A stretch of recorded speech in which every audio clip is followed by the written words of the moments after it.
Okay, yesterday I talked about how can business can engage with CUP, and the day before we talked about how can individual engage with CUP. But today I want to talk about how can government engage with CUP. How can they lead the way in the CUP negotiation?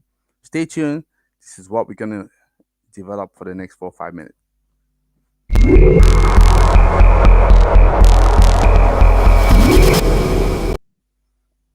Hello, hello. How are you doing? My name is Sonichi. I'm the founder and CEO of Renewables in Africa. What we do, very simple. We raise awareness about renewables energy in Africa, but also across the globe. If you're a project developer, if you are a, energy company, so EPC company, if you are an investor or a supplier, say you want to expand into Africa, want to tap into the continent, I want to talk to you because guess what? We want to support you in your enterprise. I want to help you to respond to two key questions I'm sure is actually bothering you a little bit. It's how can I reduce my business development costs? And number two, how can I fast track access to customer? That is what we want to do for you. And guess what? We have our awareness package that we've developed. It gives you three things, three distinctive things. First thing is the visibility, but to whom? To your target audience, your customer, people that will buy your product, your services, but also help you as well to participate in program. And obviously qualified leads. That's the second thing we give you. And also that leads you to the sales. That's how you grow your business. I want to show you how we've done what we've done for other people. So book a 15-minute call, give you the confidence that yes, it can also work for you. So as I say, I talked about engagement of individual businesses. Now look at government. How can they do? So they can set national climate goals. They use COP to announce the NDC, nationally determined contribution under the Paris Agreement. Yeah, and they can set as well long-term goal countries such as reaching carbon neutrality by a specific year. They can align with COP global targets. They can also announce ambition goal during COP, helping establishing leadership on climate action.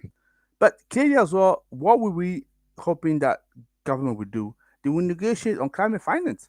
You have government, especially from developing nations, they use COP as a platform to negotiate for climate finance to support adaptation and mitigation projects.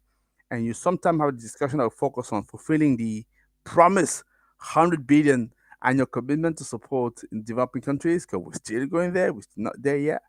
And we have climate finance that is essential for building resilience against climate impacts, such as rising sea levels and also extreme weather.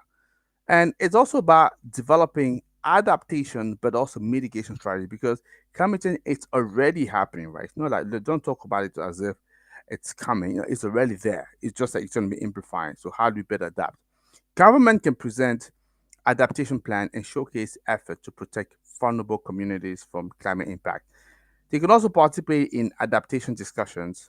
That would allow countries to share successful strategies and learn from other nations. But you also have developing countries that can use CAP to highlight the need, for support in building resilience. So that's what we do. But government, because we recognize that not all the money, let's be honest, or not all the initiative come from government. But government as well, what they can do, they can engage with the private sector. That's the fourth part I want to develop. Government can use CAP to form partnership with the private sector, encouraging investment in green technologies. They have, for example, PPPs, public-private partnership, that can help to scale up renewable energy projects and drive technological innovation. And this partnership can unlock funding and support large scale climate projects. And they also want to address the loss and damage. Yeah, that's an issue we're able to achieve for the last COP, but it has to continue on that. Because COP discussion increasingly will focus on loss and damage, which is the impact of climate change that are beyond adaptation. Yeah. So, and government from vulnerable nations, they push for mechanism to compensate for loss and damage and emphasize as well on climate justice. And developed countries are often called upon support, for the loss and damage fund to aid those who are the most affected. So there's a number of things. So it's clearly a platform for government to interact. Yeah, I would say the primary stakeholders, but all the other obviously building as well to push that, make sure that action does happen. So give you so much. So Mr. Mrs. Government, whoever you are, what is that you gonna do? Same question I asked the other guy. So let me know. So like, comment, and share people that you know, and I'll see you tomorrow. We continue the conversation. Take care. Bye bye.